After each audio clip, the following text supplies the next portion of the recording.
panel of African Hydrogen Partnership, which is a newly created association focusing exclusively on hydrogen in Africa. I warmly invite you to visit their website and consider joining as a member for this exciting new association. Quick word of intro about Vincent.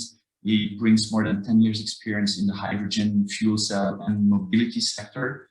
He's currently finishing his PhD on hydrogen fuel cell electric vehicles and vehicle-to-grid technologies at the Technische Universiteit Delft. And he has a background in mechanical and energy engineering. So Vincent, thank you very much for accepting the invitation to moderate this exciting panel about technical considerations for green hydrogen production in Africa. And please, Vincent, over to you. I'm very, very happy to let you lead this panel discussions with our guests today.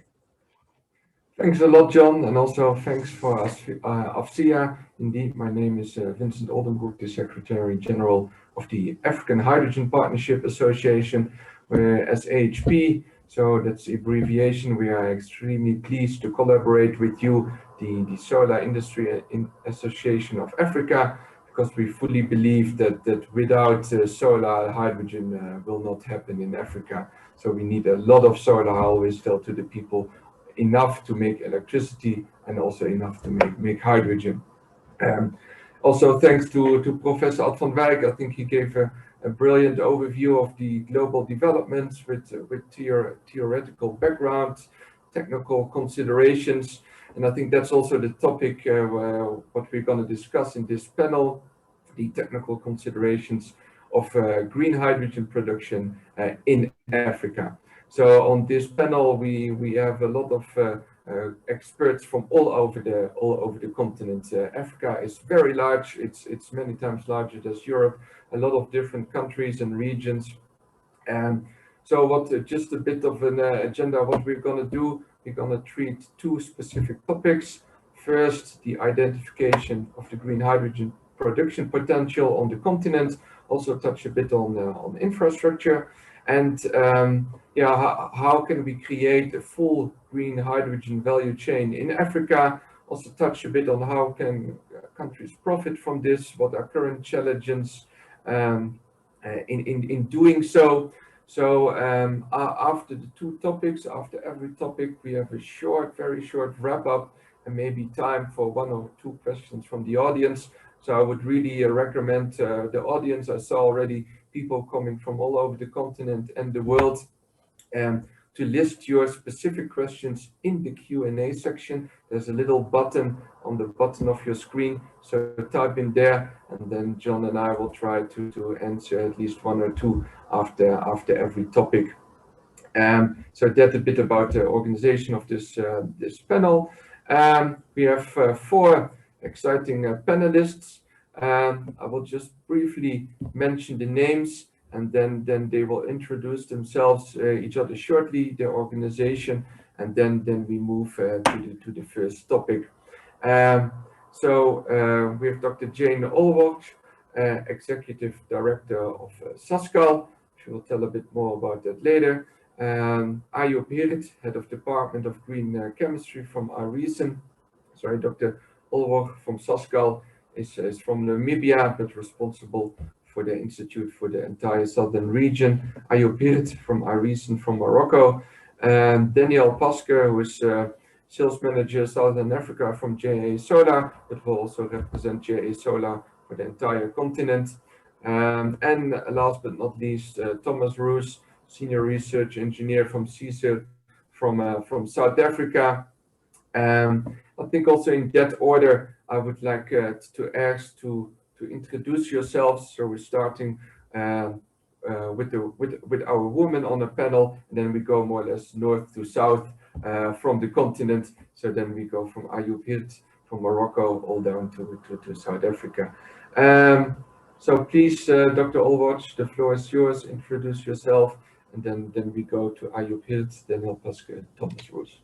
Thank you, and I love to hear your introduction. Over to you. Thank you very much, Chair. And as has already been introduced, my name is Jane Allroach. I'm the Executive Director for SASCO. SASCO is the Southern Africa Science Center for Climate Change and Adaptive Land Management. We have our head office in Windhoek, Namibia, and we have 5 other offices in the 5 countries. This is a partnership between SADC member states and Germany. Normally, we do work on climate change adaptation, and currently we are coordinating a very big project on green hydrogen production potential in SADC. So thank you very much, and I will talk more during the discussion. Thank you.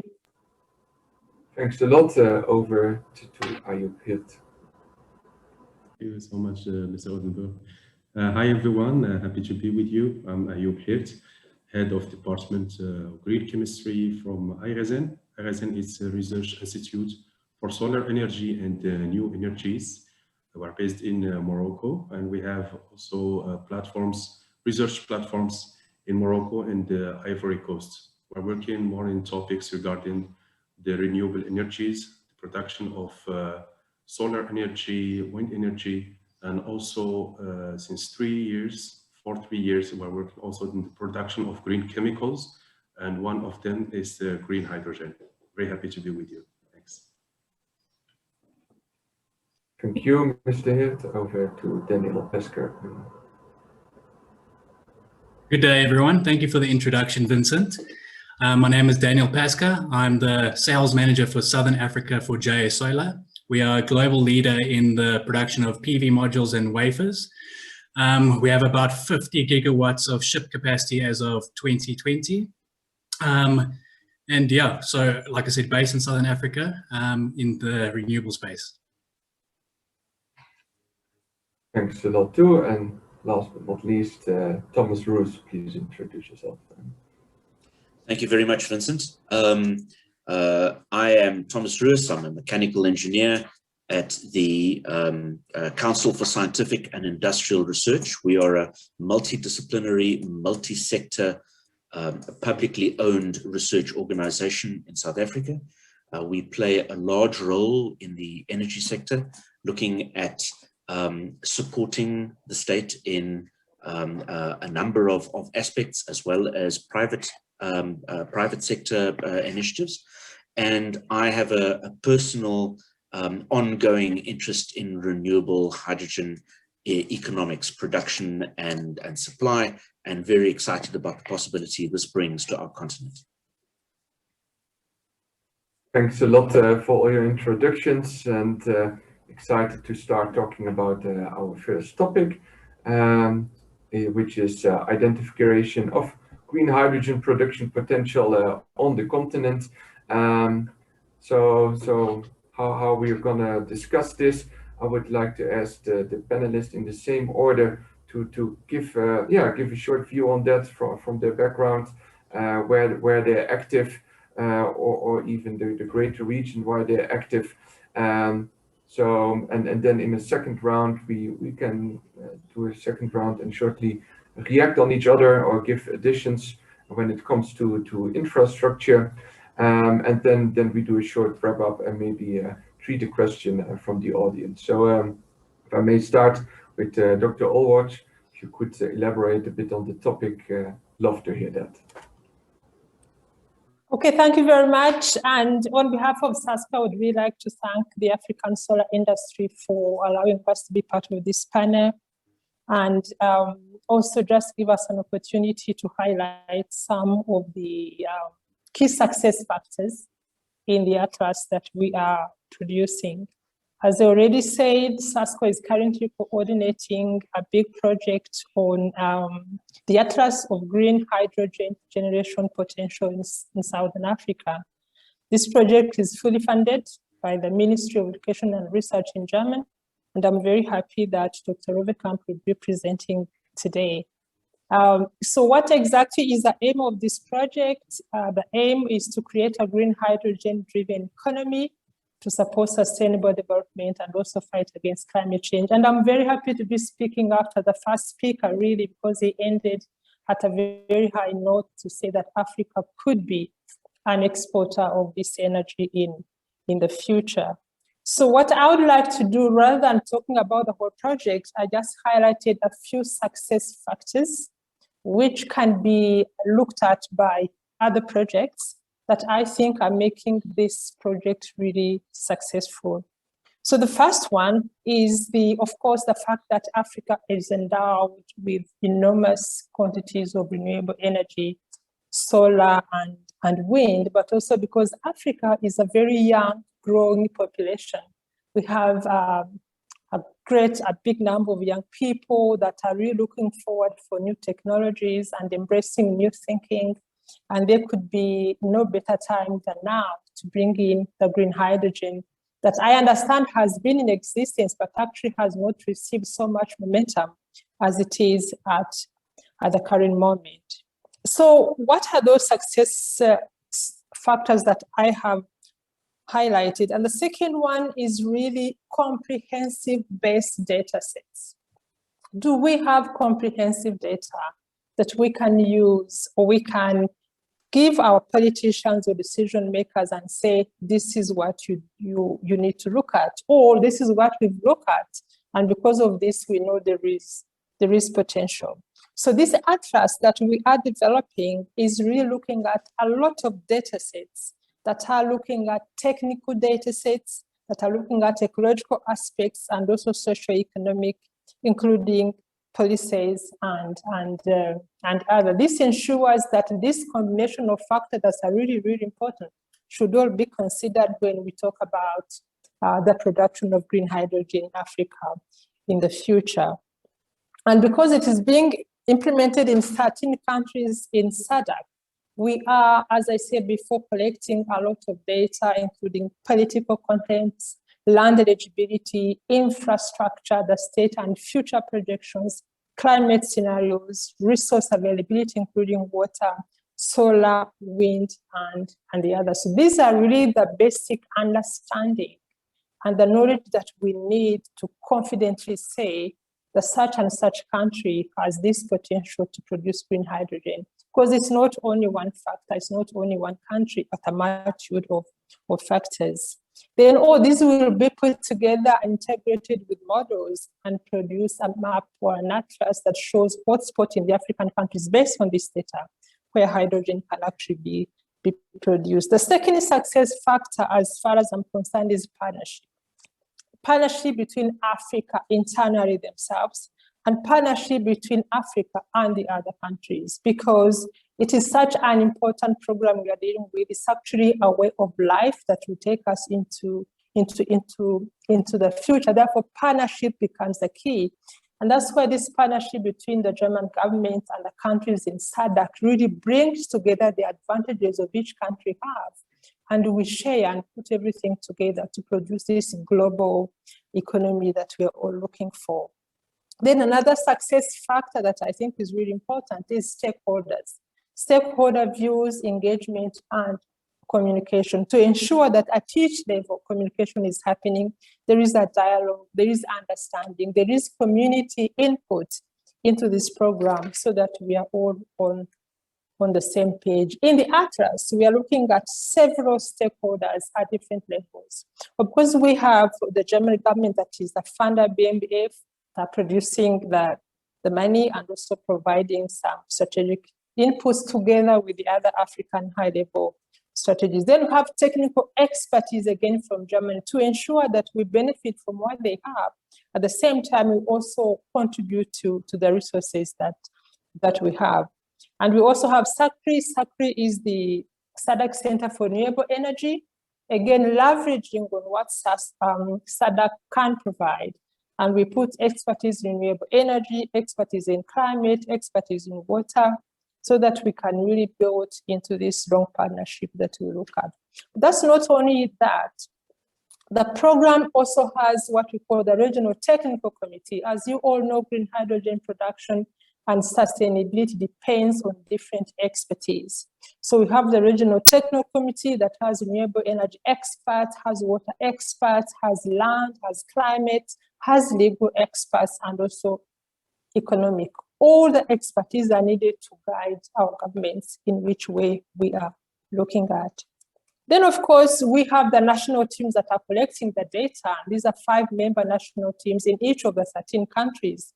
And these work very closely with the regional technical committee. There's a dialogue. There's a lot of things that have to happen, once again, to ensure sustainability of this program, and also to ensure ownership at different levels, as I have just highlighted.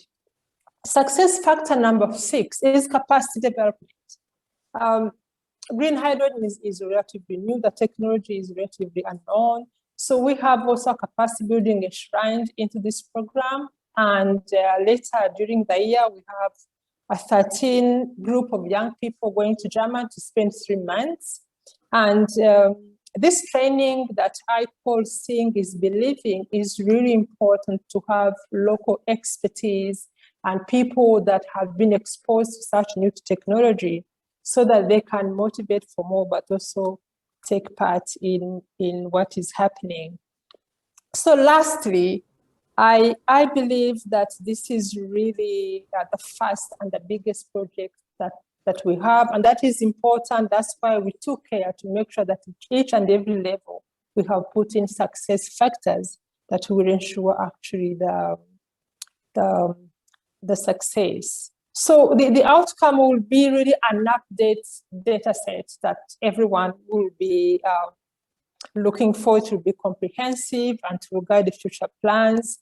And in our region, but also in Germany and other European countries, to make sure that we work together and develop this big economy that we are looking for.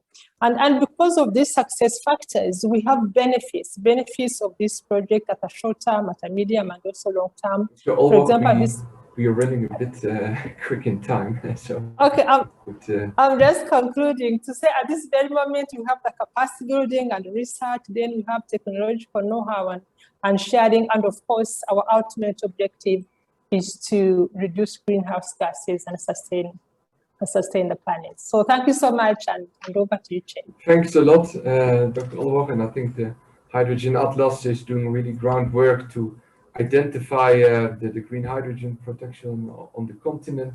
Yeah, I would like to ask Ayub here to maybe tell us, try a bit shorter, panelists, because we're running a bit out of time, to say something about Morocco, just in 1 to 2 minutes, and then Daniel Pesca and Thomas Goes also about their regions. But please try to keep it a bit short and quick, so we can do a quick second round and move to the next topic.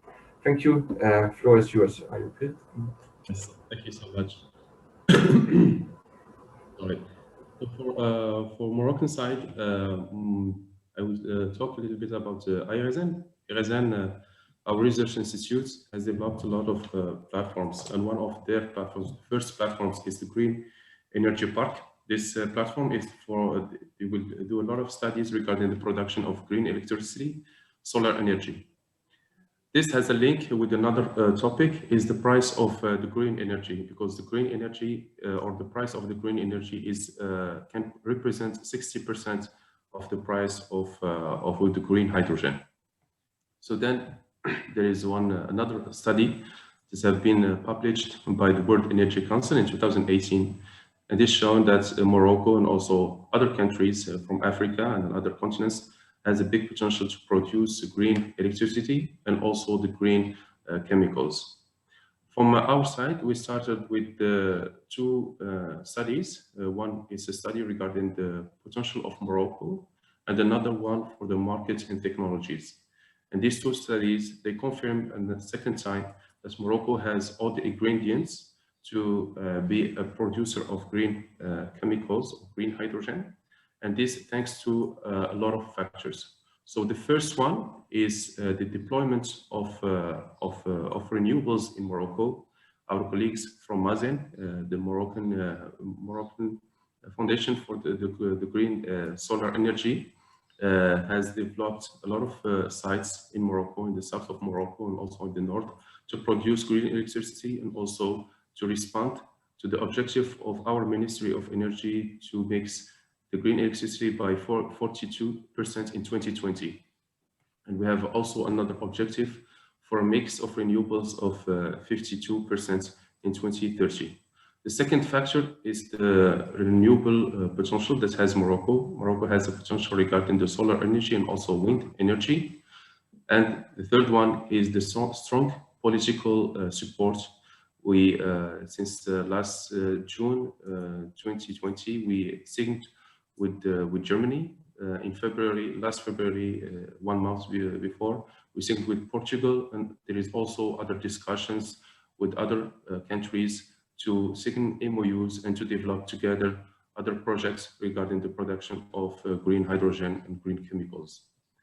The fourth factor also is the research platforms. Why research platforms? Because if Africa have a big potential to produce green chemicals, we need also to strong or to assist people, African people, and people who will work here to develop also skills and also to have good people, well-skilled people to work on these projects. A fifth factor is the interest from the Moroccan industrials.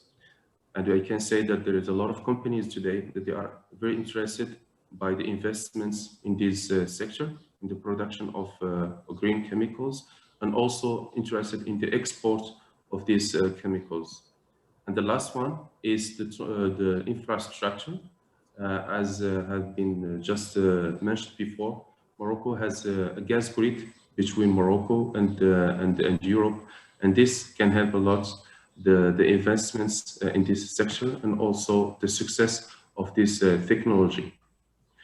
From our side, I will just finish by this one. Okay, good. Finnish side, we organized last December one summit, the World Power to X Summit.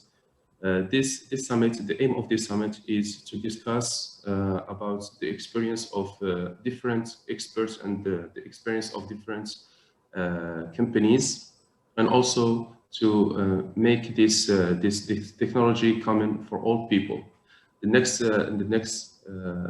edition of this World Power to X will take place next December, and just last week we launched also the creation of the cluster green hydrogen. The objective of this cluster green hydrogen is to discuss all the experience of all the companies in Morocco, and to see how we can make this technology more easier and also to develop it as faster as possible. Thank you so much. Thanks a lot, Mr. Heert. I think there's no doubt that Morocco has a great hydrogen production potential, including the infrastructure and the knowledge, as you rightly said, which was also indicated by Dr. Olwach. Yeah, I'd love to hear more also from Daniel Pesker from JA Solar. Maybe also a bit on you know, the continent is so great. Where do you already see from your solar perspective? What are great places to have solar? And then also in the later future produce hydrogen, or maybe even very short future. So the floor is yours, and I'd love to hear your view on the production potential of hydrogen in Africa. Thank you. Okay. So I mean, we see fantastic potential for green hydrogen in Africa. I mean, specifically, if you look at Southern Africa, great irradiation for solar, great offshore wind speeds, and, you know, fantastic enrichment of, you know, platinum and in iridium in the country as well. So, I mean, them as a fantastic catalyst for hydrogen makes sense. The way we've seen, you know, solar ramp up in the last few years is obviously due to lower costs for, you know, energy. And, you know, the production of high efficiency modules has also been a major benefit for this. The thing is, solar won't always be able to reach, you know, direct electrification for all industries. The reality is we have to look at technologies such as green hydrogen in terms of, you know, steel manufacturing, chemical production, refineries, the automotive industry, long-haul freighting, that sort of thing. And that's where I believe it will be really interesting to see, you know, the integration and sector coupling of green energy through solar and wind, as well as the production of hydrogen through, you know, green energy.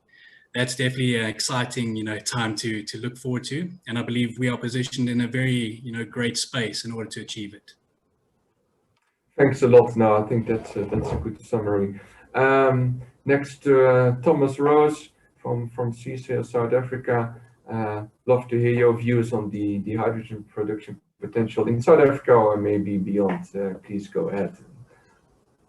Thank you very much. I enjoyed Prof. Uittenwijk's presentation and everything that he had to say, as well as the contribution of the fellow panelists. I think what is important to state at the beginning is a good understanding of what the global hydrogen market looks like. And there is the fact that the government of Japan decided way back in 2014 that they wanted to move their country towards a hydrogen economy, but with full understanding that they would not be able to generate that in country, planned to import in the order of 300,000 tons of hydrogen from about 2030 onwards, scaling up to between 1 and 5 megatons of hydrogen by 2050. Germany, in their national hydrogen strategy, plans to import in the order of 3 million tons of hydrogen, basically on the strength that they will be unable to produce anything like what they're going to require for their decarbonization plans. So that then places a very strong opportunity for renewable rich countries such as South Africa and Morocco and various other such states in Africa. In order to make the hydrogen, clearly you need water to electrolyze. I've seen a number of questions in the chat saying that this is a problem in water constrained countries, and that certainly is the case when you've got a solar rich environment. Now, given that Japan has a plan for hydrogen to be delivered in the order of $3 per kilogram in Japan, and if you don't have water, you now need to look at other opportunities to instead of raw water, and desalination then starts looking attractive. Conventionally, desalination is seen as expensive for industries such as agriculture or small industry. But in hydrogen production, strangely enough, the cost contribution of desalination is in the order of half to 2 US cents per kilogram. That is 2 orders of magnitude smaller than the cost price of the hydrogen. This then allows the hydrogen production industry to finance the construction of desalination plants. And as part of the social license to operate, those desalination plants can be made oversized. This helps countries that are not in perpetual water stress, like the Persian Gulf, but rather countries that are subject to intermittent water stress, like Australia, California, and particularly South Africa, because then funding desalination plants under those environments is very difficult. If you now are exporting in the order of hundreds of thousands of tons of hydrogen, the desalination plant, which can then be built to support that, if that is that oversized, you are now adding water resilience in those water-stressed countries. So in addition to the renewable resource, which we've been mentioned earlier, which is important, the absence of a water resource does not necessarily institute a burden or an obstacle. In fact, the hydrogen economy can add significant water resilience for coastal countries. Thanks a lot, Thomas Russ. I really like this even positive note. It's not, hydrogen is not only solving the climate challenges or economic challenges, but even an opportunity to create more water at a lower cost, not only for the hydrogen sector. And also highlighting the case, of course, we're talking about we need low cost green electricity, preferably solar or wind. To make hydrogen, of course, one also needs water, and where does this come from, and how can we tackle it, and that it's actually not such a big problem as often people think. So thanks a lot also for that view. In the interest of time, I would like to ask the panelists. Okay, we have the big continent of Africa. We heard a little bit about South Africa from Thomas, a little bit about North Africa. We heard a little bit how can African countries help each other from the Jane Olwog. But what is really needed to export this hydrogen, and where can we do it? Think of infrastructure, but also, do we have already enough solar to do this? Do we need a lot of solar? Maybe I would like to start with a very short opinion from Dr. Olbach, if you have something to say, or maybe just say what region you think is best to start. Just a last comment on this topic before we move to the next topic. Thank you very much, Chair. Once again, I think we have enough solar. We have enough water, as has been clarified by a colleague from CSIR from different perspectives. And we have a population that is ready. So for me, if you ask me what is the challenge today, I'll see a lot of opportunities in Africa to really join this green hydrogen future that you are speaking about. Thank you very much. Okay, now that's good to hear. Last word on this by Mr. Hirt. Do we need more infrastructure? Do we need more solar? Do we need other things? Do we need more technical expertise? Just in a minute, your last view on this, then we can maybe treat one question from the audience. Go ahead, Mr. Hirt. I joined the same idea from Dr. Olbach. Today, Africa has a big potential to produce green hydrogen, as we have a big potential to produce green electricity. So I think maybe the first step is the deployment of renewables in all Africa. It means this African countries has to develop the production of renewable energy. This is the first step, and the second step is the green chemicals. The infrastructure would be a very big point, as a lot of African countries, the aim is to export their hydrogen to another countries. So maybe Morocco, for today, they have an infrastructure to export our hydrogen, but we need also to go more for the development of other ports that can help to export this green hydrogen. There's also another solution is also to think about the development of the production or the transport of hydrogen via other chemicals, like the ammonia or like the benzene. So this is also our other solution to export our hydrogen, our African hydrogen. Exactly, African green hydrogen. Last comment of Mr. Pesker. I don't want to repeat myself. Please, looking forward to your view as a last note on this topic on the potential of green hydrogen in Africa. Thank you. So, I mean, even though there is great potential for green hydrogen in Africa, I don't foresee that there's enough solar integration at the moment.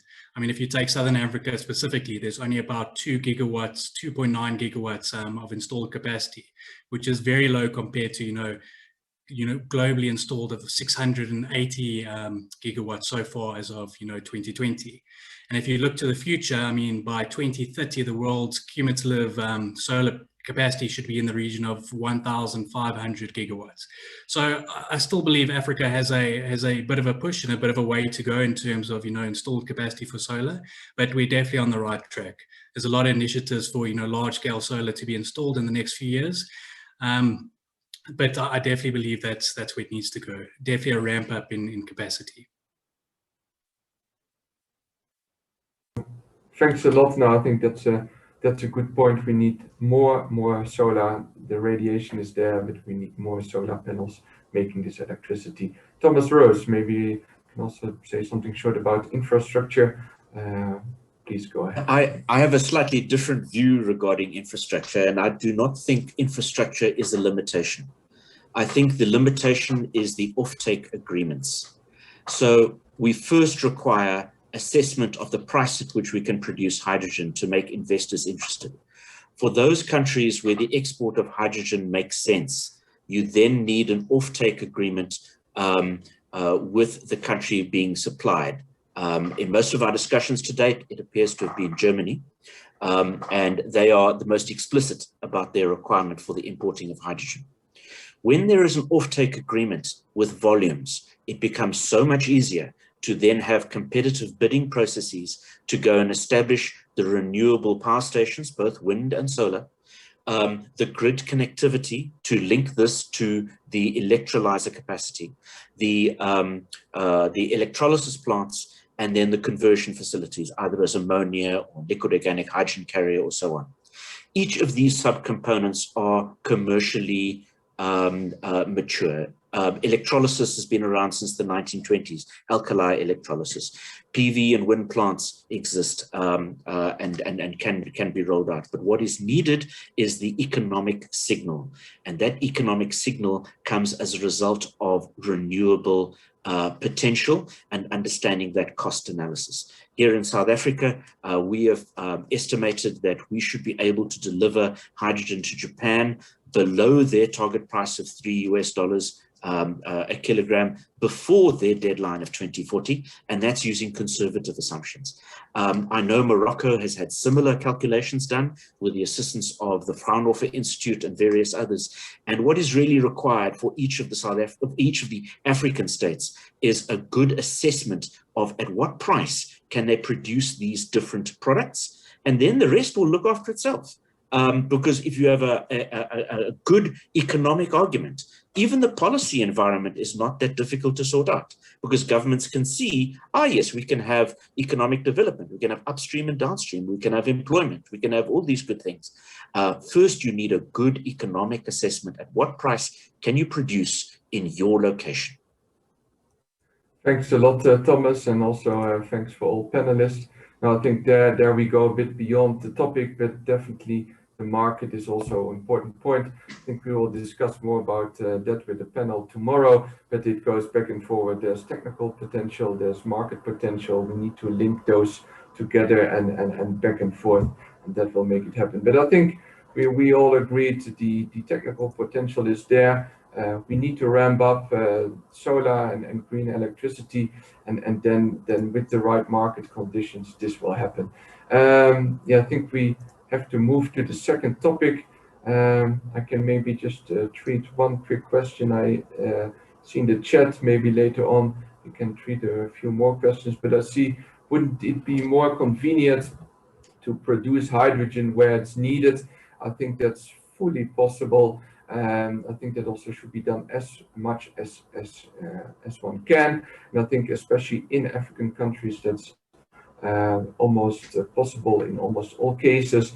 I think the problem Europe has is that there's not so much space and not so much solar radiation as in Africa, so they do not have that luxury. So I hope that answers the question, and that's why they have to import it.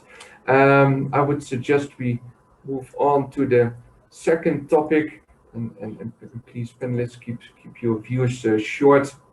There's still about 30 minutes left. Next topic is, okay, how can we create this full green hydrogen value chain? I know the market needs to be there as well, but how can African countries really benefit from this? What are technical hurdles? Do we need more identification where we can put solar plants or other plants? So think about this. How can African countries create this full green hydrogen value chain? As always, I would like to start with a short view from Dr. Olbach on this. Thank you. Okay, thank you very much again. I think I'll just be brief. Most of these things have already dealt with. I think Africa needs to turn the potential into reality. And this will happen with a few things that have been spoken about: capacity, large-scale exploitation of the solar and wind. But for me, where I come from and believe in really, in addition with all the technical things that we can do, I think we must build very strong partnerships. Very strong partnership internally in Africa, so that we do not waste resources, so that we leverage on each other's advantages and benefits, and also build partnership with German and other European countries, just to ensure that we have a kind of global or regional approach on how we are moving with the green hydrogen. I think I think the time is now And I think we are really ready to move, but we need to work out in some of those aspects. So thank you very much. Thanks a lot. No, I love this answer, the African countries' partnerships with each other and outside Africa. Mr. Hirt, what do you already see? What does Morocco do to get this entire full hydrogen value chain? How can maybe even other countries learn from that? What technical things are needed? Looking forward to what you have to say about that. I think one is to have a support from the governments. African governments need to support the works that has been done by some researchers, some companies, and also some universities to deploy this technology. The second one is the capacity building. We need also to train people for these technologies. I'm not talking just about the technologies to produce green hydrogen, but also technologies to produce green electricity. As we have potential to produce this solar energy, we need to have the deployments of these projects by locals first, and also have the support for international companies.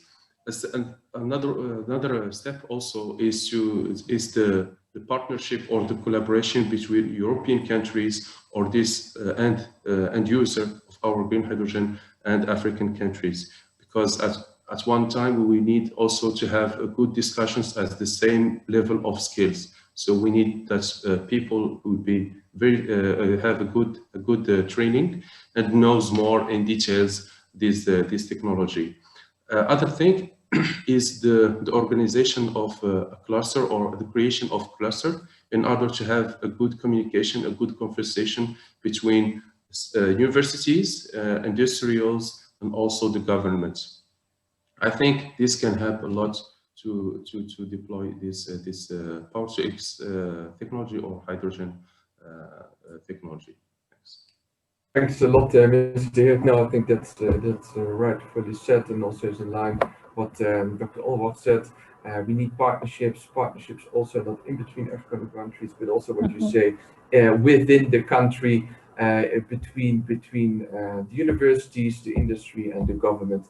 That's a very nice aspect you highlight there. Daniel Pesca, what can maybe Africa learn already from the solar industry with respect to a full value chain? If we can something learn from that, we'd love to hear that, and also how we can make this connection or even add hydrogen maybe to the already existing solar value chain. So please go ahead, love to hear what you have to say on this. Yeah. I mean, to add on what the other panelists were saying, obviously partnership is a major factor that I foresee, for the success of green hydrogen in the continent. I mean, with the African Continental Trade Agreement coming into effect, it'll obviously help, Africa as a continent to come together and pull resources in terms of skills development and knowledge sharing. Things like that are definitely, vital for the success of this implementation. Other factors like policy regulation in terms of capping, solar megawatt capacity from 1 megawatt to 10 megawatts, for example, has recently been done in South Africa. And I mean, that's a good start, but it needs to be developed more to a place where, mines, for example, can implement large-scale solar solutions without implementing, their own capacity, that sort of thing. Okay, thanks. Yeah, so really scaling up. That's good to hear. Thomas Rose, I think Daniel Pesca also said something a bit about the minerals in Africa. Not sure if you also have a view on that with respect to the full hydrogen value chain coming from South Africa, with a lot of minerals used in the hydrogen economy. If you're able to tell something about that, I think that would be also an interesting aspect to the full hydrogen value chain. Thank you. Well, the South African government has been fairly aggressive in pursuing a PGM beneficiation strategy for the past 10 years or so. And that is why they got platinum group metals. Correct. Beg your pardon, platinum group metals. Platinum group metals.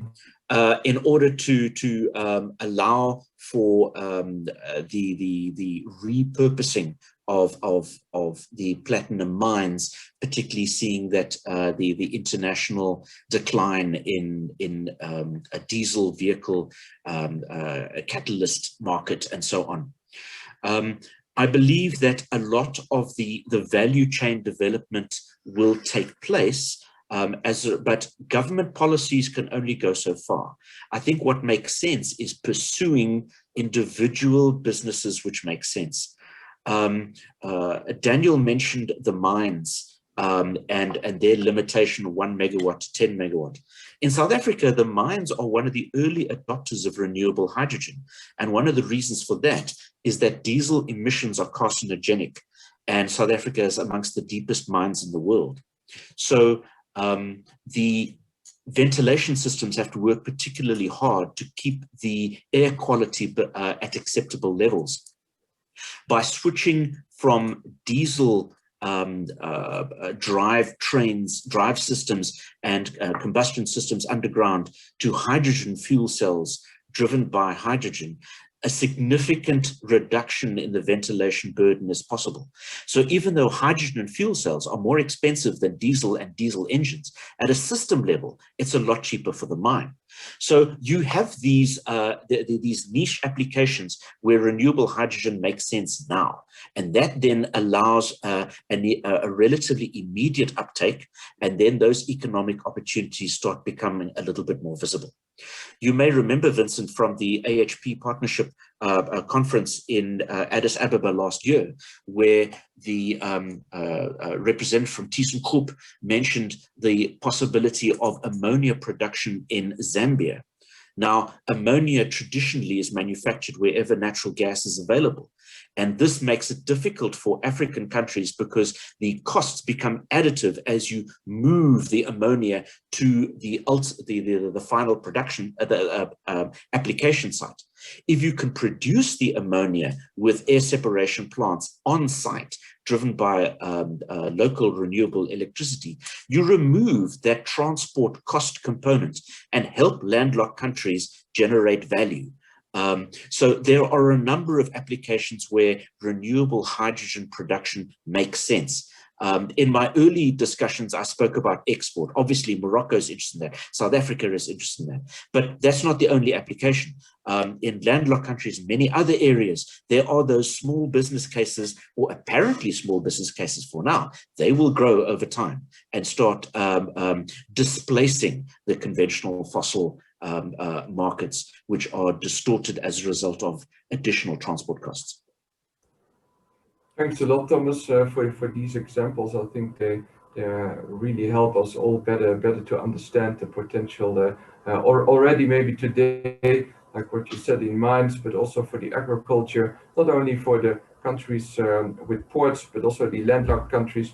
I really like to hear that, and that sort of a hydrogen value chain can be on various levels in various sectors, and already start already maybe today. For mines, I also heard from others from telecom before you can produce the hydrogen on site for the telecom tower backup. So there are a lot of opportunities on very different scales in very different sectors. I think we have maybe just a little bit time for 1 or 2 questions from the chat. I had here a question from safety point of view.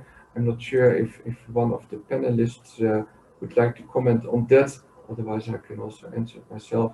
If one of the panelists would like to answer, please just shout now. If I could come in there, I think that here is an area where African countries clearly would benefit from interaction with European, Japanese, and US peers. The emergence of hydrogen safety standards has been coming for quite some time, and not just safety standards, also certification standards, green certification, and so on. So standards in general is an area of interaction. You will know from electric vehicles, for example, that there are at least 3 or 4 charging standards. Tesla has one, Europe has one, and now the interoperability starts becoming an issue. Similarly with hydrogen, establishing of and the agreement to standards that are mutually interoperable between the different countries are important. Thanks a lot, Thomas. Now, I think that that is definitely true. Maybe a last short note from myself. What a lot of people often don't realize, hydrogen is a lot lighter than air. So if there's a little leak, it directly disperses in the air, and there will be no cloud staying around the leak, which is really then a prerequisite for making a large fire or explosion. Also in vehicles, you can watch some YouTube videos. They have been tested for all kinds of things, from shooting on the tanks, from crashes, explosions, and in general, what vehicle manufacturers conclude that if diesel would, or petrol, especially petrol, would be introduced today again, so after 100 years again, then that could be considered at least as dangerous as hydrogen. But nevertheless, the precautions have to be taken account for. But it's definitely not more dangerous than petrol or other fuels. But of course, caution has to be taken. And as said, it's very different from natural gas, which has the tendency to stay closer to the ground, or LPG or butane gas. So I hope that that question is answered by this. Actually, I would like to ask our host today, John, is there room for another question? Do you have another question which came in? And otherwise, I would like to thank again all these great panelists, views on Africa from various sides, and move on to the next part of this conference. And thanks again also for the very interactive audience, great audience, and I hope to see you in the next session and tomorrow again. Thank you. Bye-bye. Thank you. Thank you. Goodbye.